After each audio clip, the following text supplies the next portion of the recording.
Welcome to my secret channel, Emerald, where I ramble about whatever I desire. It's not an analysis, it's just an experience. Monogatari is a series that I just finished about last week, which is unusual because usually I talk about stuff that I haven't played or watched or whatever in at least like a year, except for 13 Sentinels. That was a pretty new one. But Monogatari, I have a bit of a past with Monogatari. Not really. I say that like I'm some wise old man that fought in the Vietnam War and has stories to tell for days, but when I absolutely don't. I have very boring experiences. I will say Monogatari is a series I always felt left out on for never having gotten into. But at the same time, whenever I tried to watch Monogatari, it was so, like, I used to describe it as the most anxiety-inducing anime I had ever seen. I tried to watch the first episode of Bakemonogatari, I think 3 times over the course of probably two, maybe even 3 years.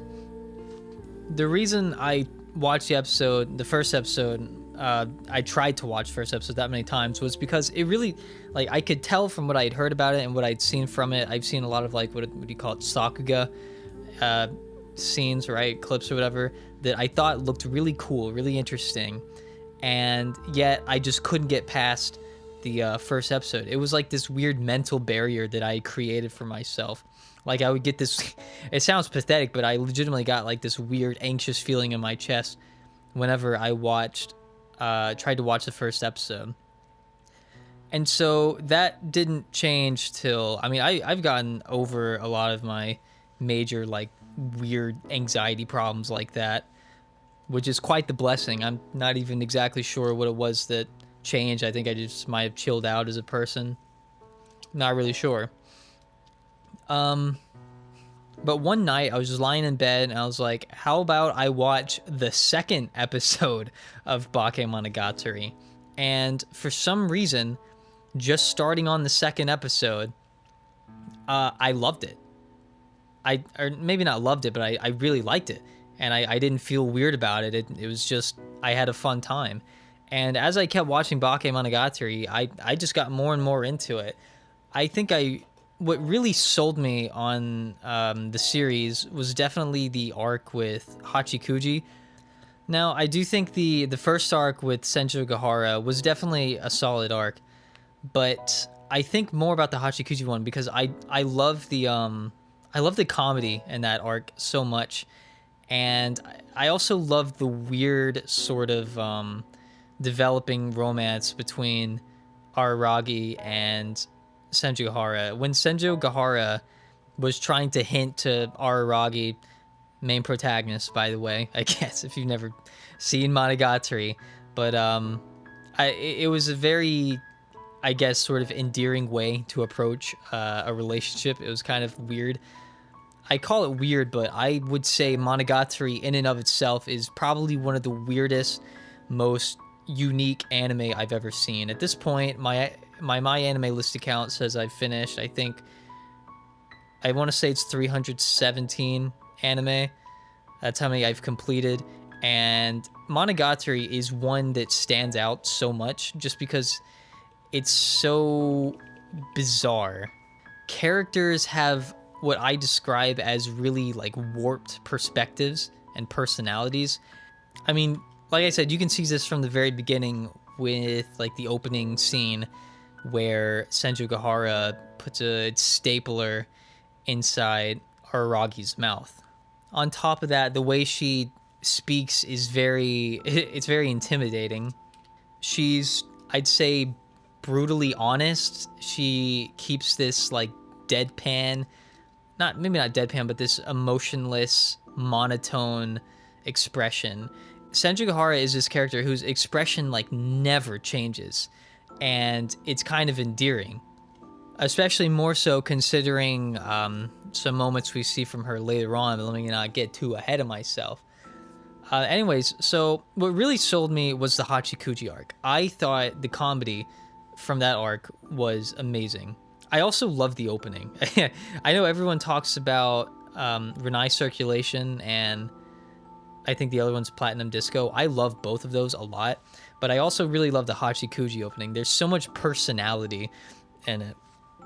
And that's just another really cool thing that Shaft, just the studio that animated it, of course, did with this series. Every arc had its own opening, and I think that is excellent, as it highlights the character that is meant to that's meant to get the spotlight. And I think that's probably one of Monogatari's strengths, is its cast and the, I would say, pretty fairly equal amount of spotlight each character gets. I don't feel like any particular character was screwed over in terms of, getting screen time. Another thing kind of about the Hachikuji arc, but also about a lot of the arcs in Monogatari, is that I feel as if a lot of the arcs follow a pretty basic idea, or maybe even use an idea that's been done many times before in fiction. And my biggest example of that would probably be it's technically called the Hachikuji arc in Monogatari series' second season, but it's really more of a Shinobu arc.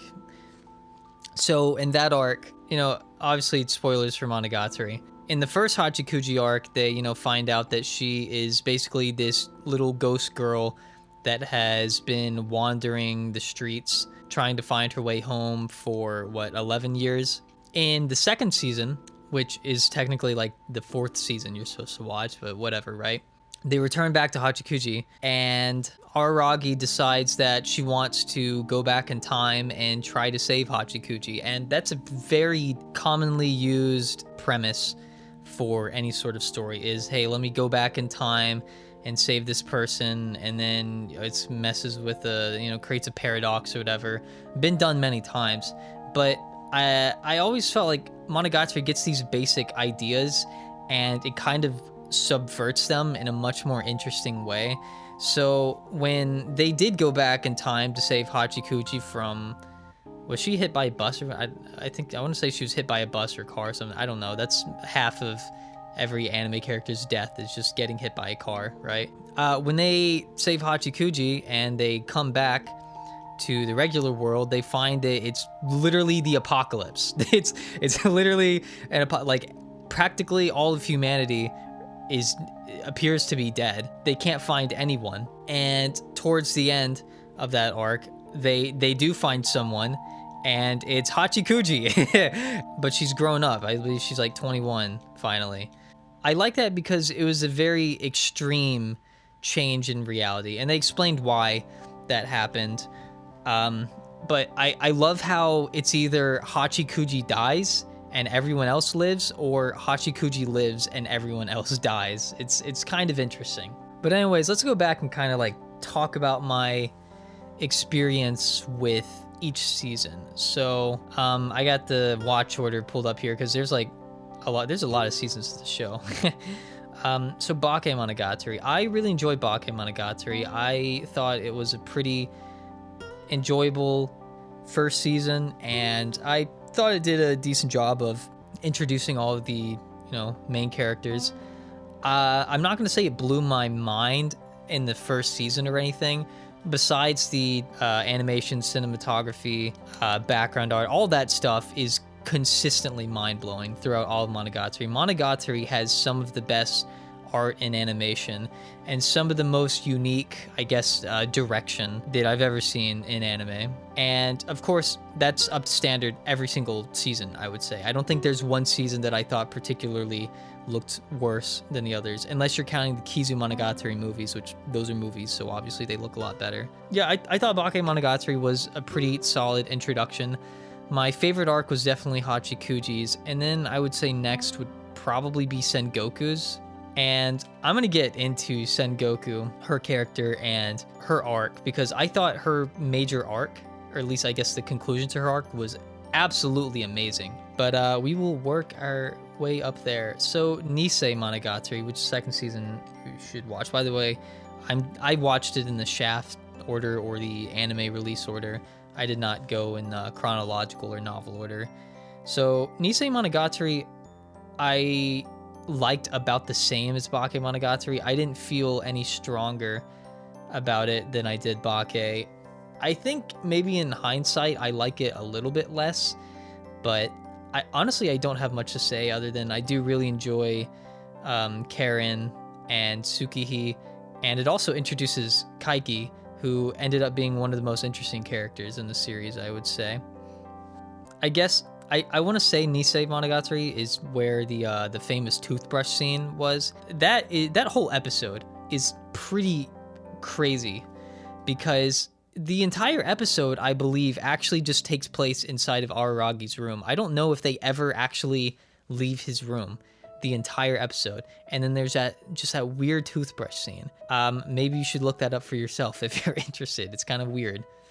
Besides that, I don't have too much to say about it. I did think Tsukihi had a really interesting, I wouldn't call it a backstory, but it's more like a scenario, I guess. I don't know if it's a conflict either. So basically, Tsukihi, an apparition, I believe, and she's the phoenix or whatever. And the phoenix is this apparition that disguises itself perfectly as a human, and I guess like infiltrates families. It doesn't really do anything. It just kind of lives out its life, emulating one of the family members. So Tsukihi is just that. It's just like the reincarnation of the phoenix. It just happens to be her.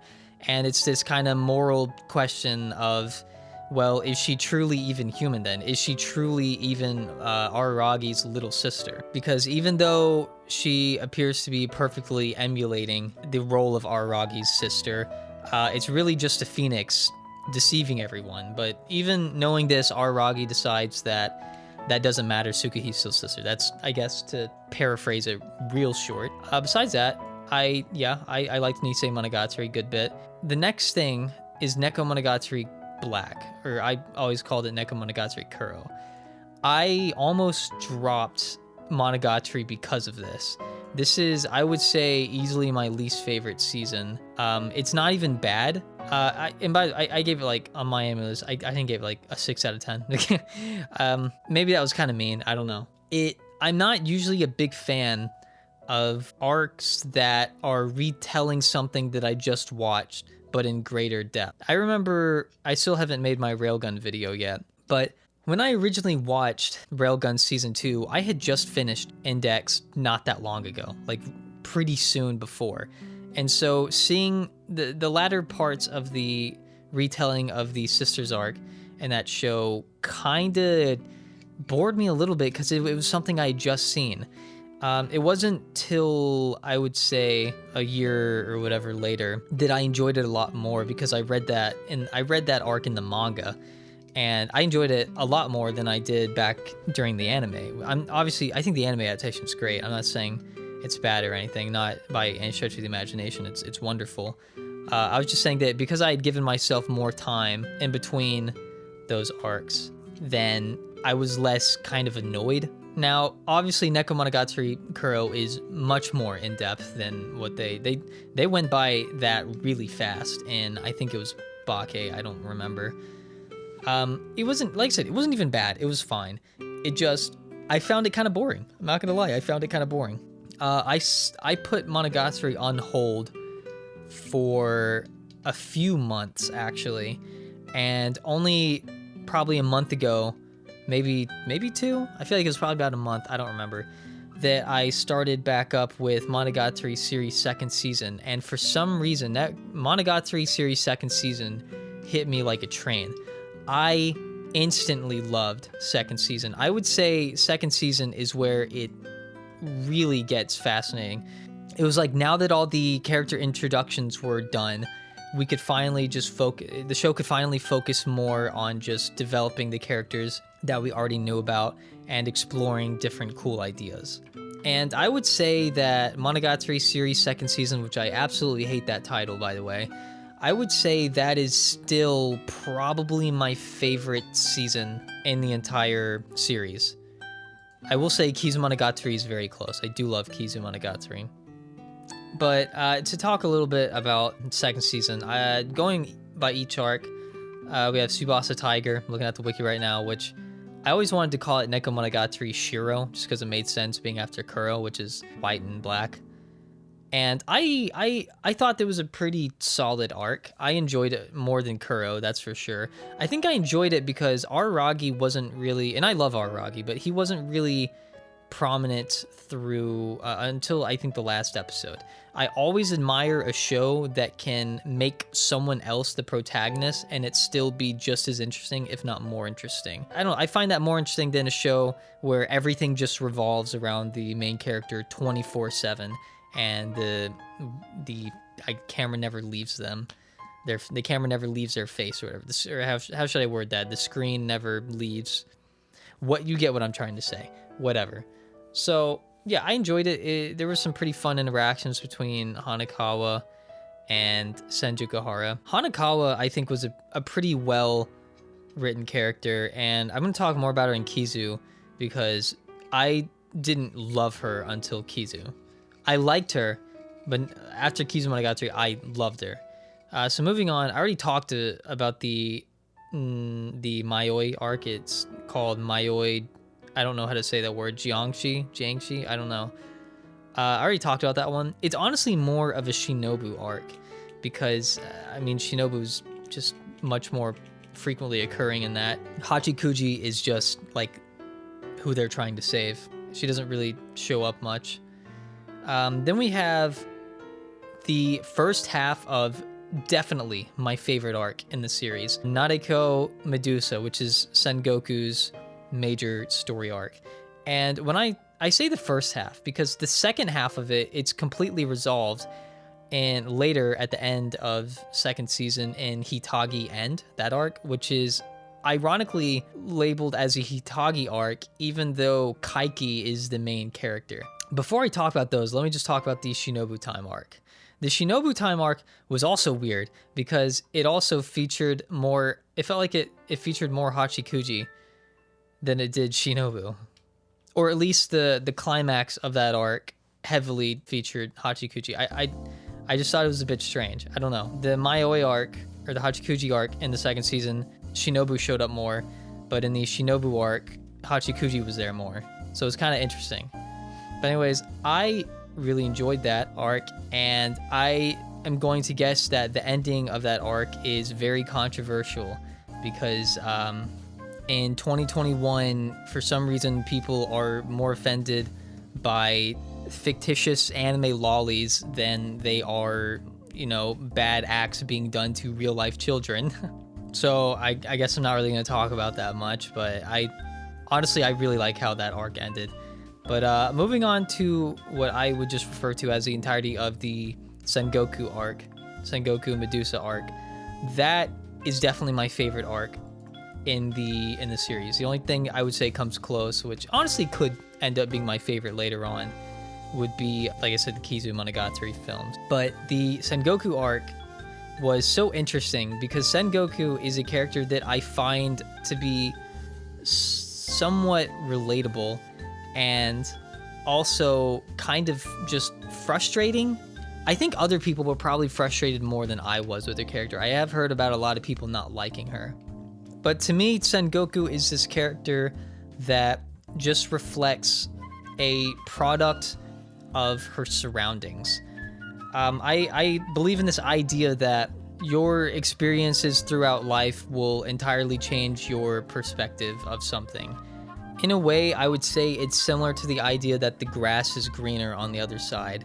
So Sengoku is a character that has constantly been called cute by other people, and cute has become what embodies her. And because it's been said to her so many times by people that are close to her that she's just very cute, and that's become just the main thing she's associated herself with, is that being called cute has become pretty much entirely meaningless.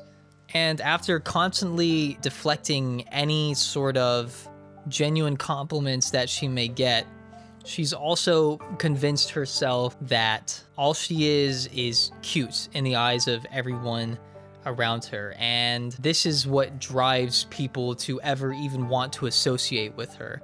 It's not because she's an upstanding person, or because she's intelligent or hardworking, reliable, or anything. It's simply she forces herself to believe that people only get close to her because she is cute. This is seen, I believe, in her conversation with Tsukihei. Tsukihei tells her that when she first saw Sengoku, that she was just so cute that she had to be friends with her.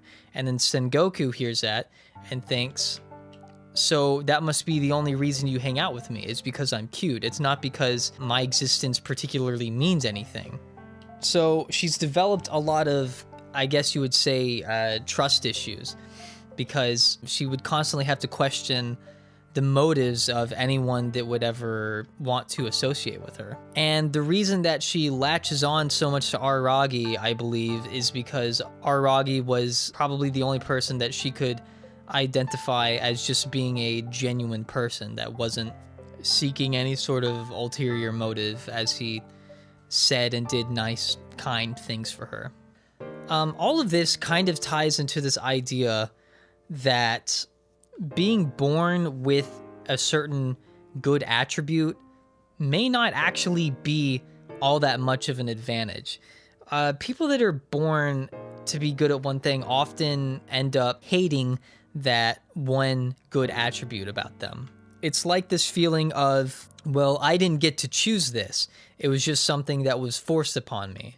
Another example I can think of from fiction is, a perfect example I would say, is Leon from Danganronpa. And you don't have to know anything about Danganronpa. I mean, it's at the very beginning. But Leon he's the ultimate baseball player. He's essentially the best baseball player in all of high school in the entire country. And he hates baseball. He resented baseball. It was boring to him. He was so good at it. He just had pure natural talent. He was a perfect player, and there was no reason to practice, and everyone just expected him to do this thing forever because it was something he was naturally good at. And that's why he ended up resenting it, and he started pursuing music instead. This discussion might be derailing a bit, but I think it's these ideas that kind of make talking about fiction interesting. It feels like a reflection of, I guess you'd call it, human nature. Anyways, I find Sengoku to be one of, if not the most interesting character in the series. And the only reason I can think people hate her is just because I don't know, they just find her annoying, I guess. Maybe the way she talks or has trust issues or something. I'm not sure. I don't really seek out other people's opinions often on anime, but I thought she was a super well done character. And particularly the second half of her arc, which is the Hitagi end arc, which is Kaiki is the main protagonist of that arc, was just so well done. Also, I want to say that probably one of my favorite scenes was the end of the first half of that arc, which I am kind of confusing myself at this point with how I'm talking about this. But when she basically fused with that snake god thing, the way she was violently stabbing Shinobu was just, that was a really crazy scene. That scene was really unexpected. I did not expect Monogatari to go as far as they did during that whole arc. It seemed very ambitious to literally turn this middle school girl with trust issues into a divine being of sorts. And she was absolutely ruthless in that scene. I think it's such a good portrayal of people that are kind of like her in real life. I think people that are like her in real life, that are quiet, shy, don't talk to a ton of people, they may have trust issues.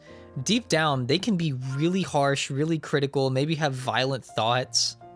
They can be really jealous. They can be really petty. It's like they're this bubble that just wants to burst. It's just constantly getting bigger and bigger until you think it's finally gonna pop, and they just explode. And she did explode. She had this one just out of nowhere scene where she just started ranting on everyone in her class and her principal or teacher, whoever it was.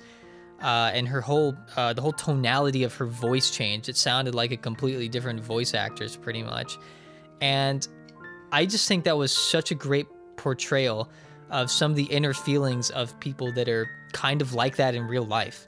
I think it was excellently done. It's one thing to hate Sengoku if you just think she's annoying or illogical. I think that's completely fine.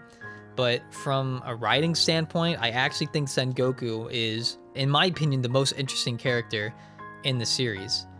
I would probably say she's my favorite or second favorite. I would say it's between her and Hachikuji as who I like the most. And don't get me wrong, I love the entire cast. I love Senjugahara a lot. I love Hanakawa a lot. I love Shinobu. I love Karen and Tsukihi. The only main character I don't particularly love is Kanbaru, which I haven't even mentioned up until now. I don't even dislike Kanbaru. She was a character I actually did hate at first, but over time, she really grew on me. The only character I would say I still dislike, even after the end, would be, I think her name was Kage Nui. She was like a female specialist. I just didn't find her to be particularly interesting or enjoyable to watch. But that is just my opinion. Anyways, to talk a little bit about the second half, Kaiki is just such an interesting character. I don't even know what I can say about him, honestly. One scene I loved from him was when he met up with Senjo Gahara to take on the the job of deceiving Sengoku, which, like I said, Senjo Gahara requested of him. He went to like the bathroom or wherever he went, and he, in his head, ran through every single potential reason he could think up of why he should take the request. And to pretty much all of them, he said, no, that's not a good enough reason. And there were a lot of reasons, that he stated.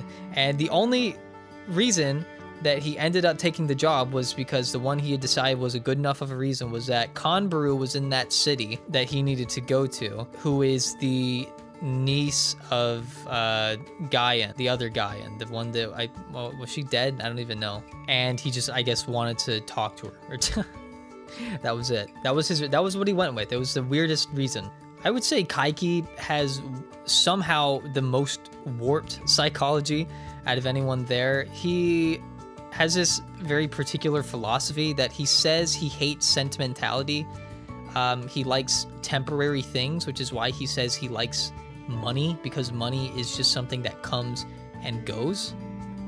But he hates the idea of latching on to an object that someone gave him as a gift that he now is supposed to treasure for the rest of his life. He says he hates that. Following him throughout the second half of that whole Sengoku conflict was just I honestly didn't care about him at all when they first introduced him, but that kind of won me over.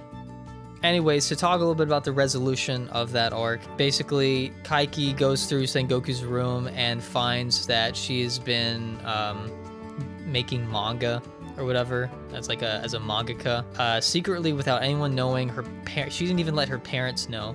Like, she wouldn't even let her parents go in her closet. Even when she was technically missing, they still never went in her closet. No one else in the world knew about it, and she was so ashamed of her art that she just assumed it was terrible. And I can relate to this. When you're an artist, I'm sure anyone that creates anything can probably agree to this. But on my main channel, I make music, and I haven't uploaded a song in like 2 months or something at this point, because I make something and I just think it's absolute garbage and I need to hide it. I can't show anyone because it sucks and people are going to think I have no talent, and it's just going to be embarrassing and I'm going to make a fool of myself. That is the mentality of Sengoku as she hides what is her true passion. She's not bad at it at all. You can see she's pretty good. Kaiki said that himself. Kaiki is not the type of dude to lie about how good he thinks you are at something. I mean, he is a con man, but I don't think he was lying there. He seemed like he was being brutally honest.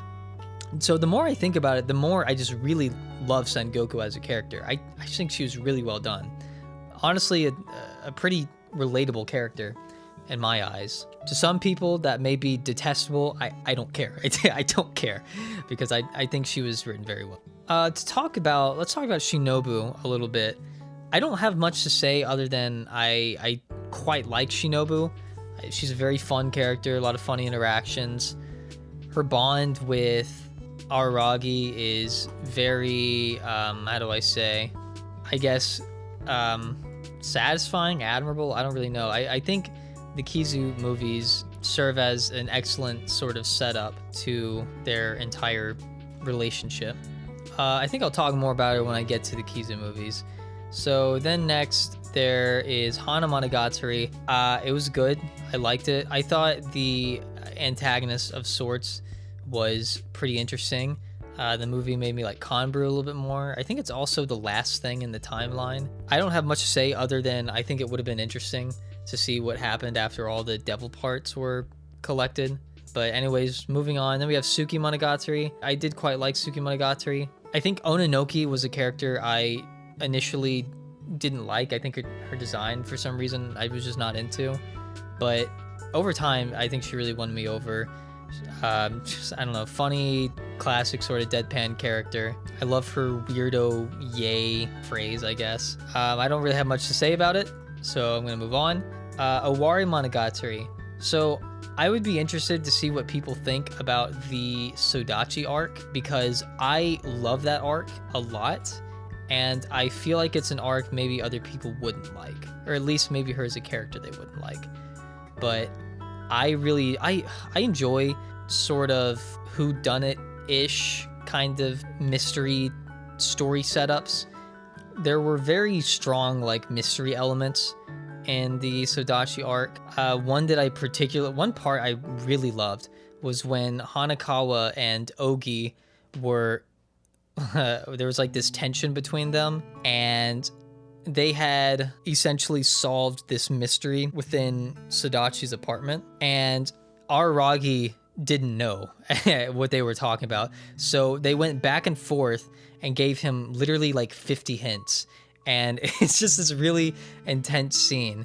And the whole big twist was that Sodachi was mentally traumatized as she was taking care of her mother's corpse in her apartment after her parents like got divorced because they were in like a abusive relationship, and it was a lot of crazy stuff. I really like the Sodachi arc. Sodachi, I thought, was a pretty, I don't want to say enjoyable character. It's one of those characters where I think I enjoy her more because I love the arc itself. But it is interesting to think how different she would have turned out had she just lived a more normal life. Also, I will say at this particular point, I hated Ogi. Not hated, I didn't hate Ogi, but Ogi was my least favorite character.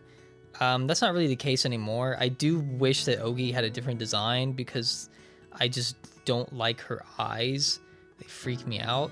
But anyways, let's move on to the what they call the Shinobu male arc, which is basically, throughout the show they have mentioned multiple times that Shinobu had a minion before Araragi. She had a connection with someone a very, very long time ago, and basically this whole arc is about that person, and he basically came back.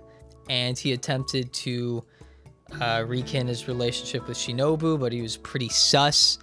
So really the whole point of the arc is for Shinobu to, I guess, get some sort of closure with her original minion who had pretty much killed himself because he was a vampire and he walked into the sunlight, blah, blah, blah, blah, blah. So I enjoyed that arc. I don't really have much to say about it, so I'm just going to move on. Then we have Koyomi Monogatari. Do you care at all? I mean, it was enjoyable. I still enjoyed it more than Neko Monogatari Kuro. Not that I think it's better. That's not necessarily the case. But I mean, I enjoyed Koyomi Monogatari because it was like these half episodes. It was a pretty quick watch, and nothing felt dragged out. I will say I really enjoyed how, because the episodes were so short, it just never felt dragged out.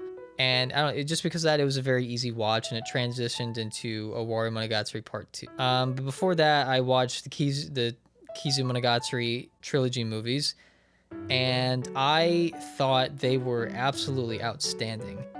In the first movie, I particularly love the scene. Oh, first of all, I love how much Araragi developed before Bake Monogatari, like before you start watching the series, is absolutely insane. This man, he was a completely changed person already when you start the series, and I think that was an interesting way to go about it. So one of my probably my favorite scene from the first movie is when he is following the trail of blood that leads to Hatanda Bledu, which is basically Shinobu in her full form, her final form, full form, I don't know, whichever one.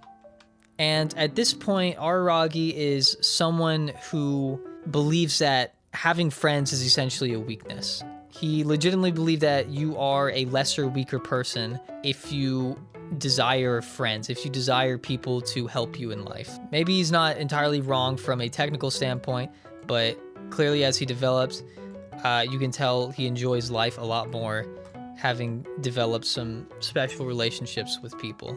But anyways, my favorite scene is when he's following the trail of blood that leads to Hatanda Bledo.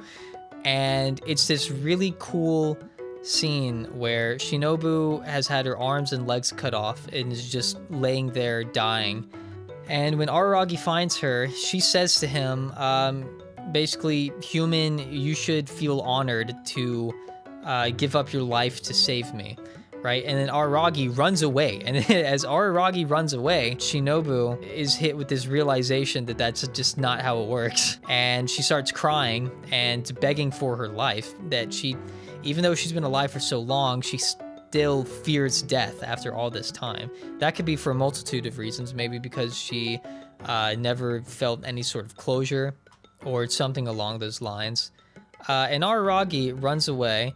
And even though it's perfectly logical for him to run away, he is still overcome with overwhelming guilt that he should simply give up his life to save this person. And then I guess he believes in reincarnation, because he said, he said, God, please in my next life, let me be born as a smart person that blames everyone else for their issues. And I thought that was kind of funny. That entire scene I thought was just done very, very well. Moving on to the second movie. The second movie is mostly action. It's basically half of it is Araragi forming a friendship with Hanekawa, which was just heartwarming to every extent. And the other half was action scenes, which is really interesting for Monogatari, because Monogatari doesn't have a lot of action scenes at all. And there were like 3 fights in that movie, and all of them just looked freaking amazing, especially the last one. I also want to say, I remember, dude, Hanekawa and the Kizu art style looked so good, dude. She looked so cute. She was such a fun character in Kizu Monogatari. She had a lot more personality in those movies than I felt like she had later on. And I feel like if you watched Kizu Monogatari before the other seasons, you would probably really wish that you'd probably be baffled that he ended up getting into a relationship with Senjugahara rather than Hanekawa, because it was so well set up. It was so perfectly set up for him to be with Hanekawa.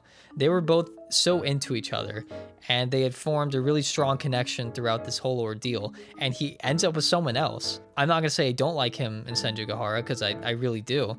I don't actually, I'm not really that into shipping. I wouldn't have cared if it went either way, but I kind of just feel bad for Hanekawa, because she still loved him later on in the series when he started dating Senjugahara. I have to wonder why they didn't start dating before he met Senjugahara.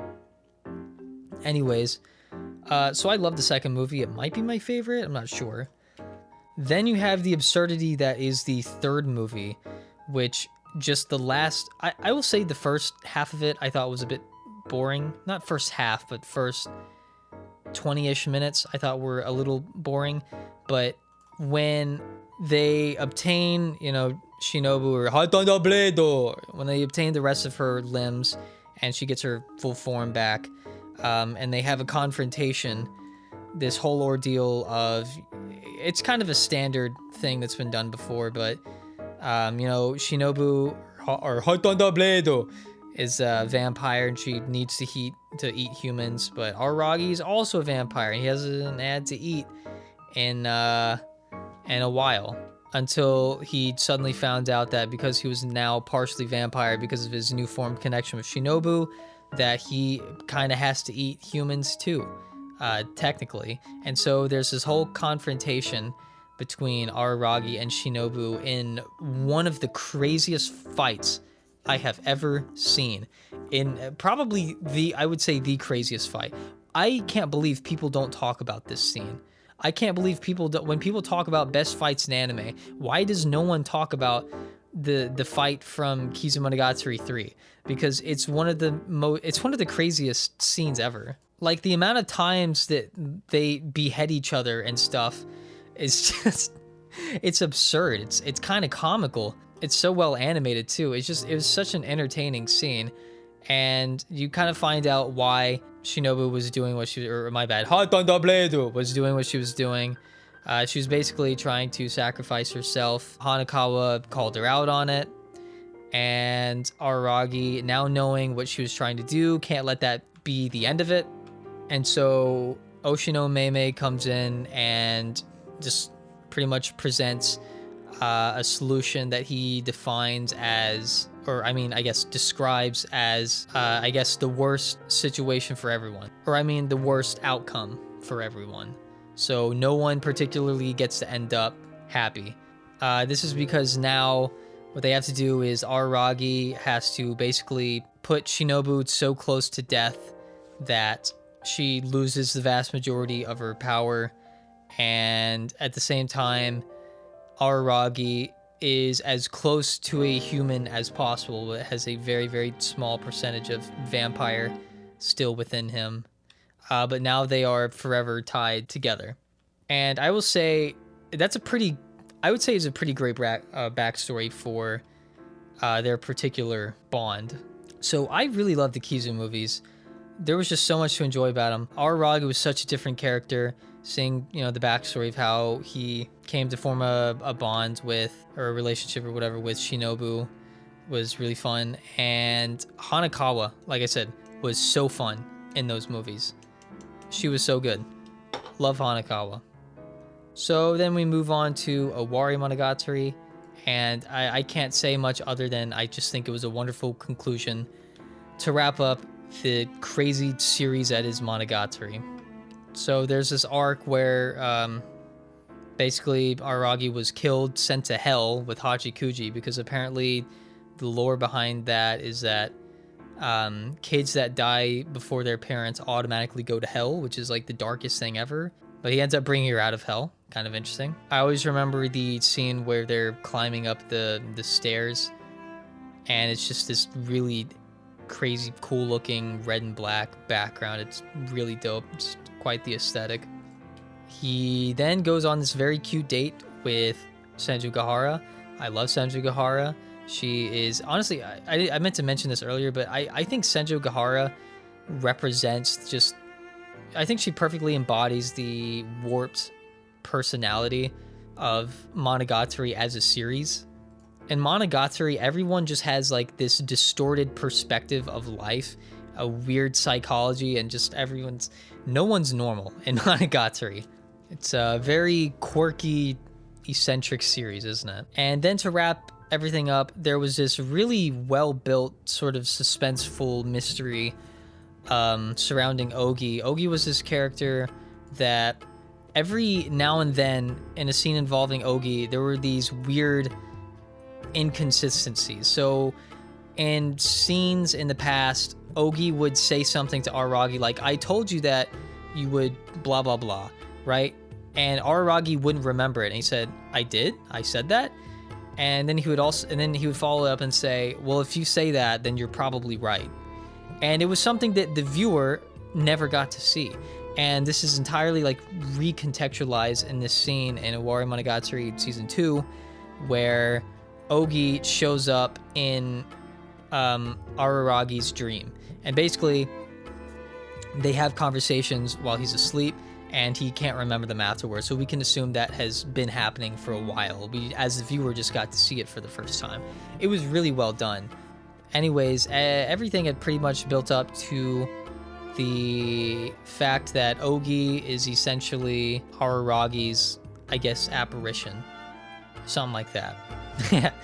I just watched it. I should probably give a more detailed answer, but I'm just gonna say that. And I didn't even talk about the freaking black hole, or the darkness, not the black hole, the darkness. So the darkness was this really freaking interesting concept that whenever an apparition was not functioning the intended way, then the darkness would show up and correct that. So Hachikuji was, even after her arc's resolution in the first season, she stuck around just because she wanted to, and she was not fulfilling her role as the lost snail or whatever, and so the darkness eventually came after her. The show did a great job of making you believe that Ogi was the darkness, but that was actually not the case. But when the darkness did eventually come after Ogi, Araragi decided to save Ogi regardless, because he's a white knight. No, it's just because that's the type of guy he is. Anyways, then at the end of the season, kind of shows all of the characters and their arcs having been resolved by this point. Basically, Hachikuji became the new god of their local shrine. Sengoku was now pursuing a career in manga, and so on, stuff like that. Shinobu technically did regain her full form because the contract or whatever they formed was null for a period of time, or was nullified, because Araragi actually also did become fully human, but they decided that they wanted to reform the bond anyways, and they went back to the way they were before, which is kind of cool, kind of touching. And I would talk about Zoku Owari Monogatari, but there's not really much to talk about. It's basically just some lingering doubts within all of the characters. It's a nice sort of extra conclusion, but I would say it's not even particularly necessary to watch. Regardless, let me talk about just Monogatari as a whole and why I loved it so much. Everything about it, I would say, is just unique or subversive or eccentric. I use a lot of words to describe it. There was so much effort that was clearly put into every single adaptation of every single novel. You could tell. I haven't read the novels, but just watching it, I can tell that there was so much effort put into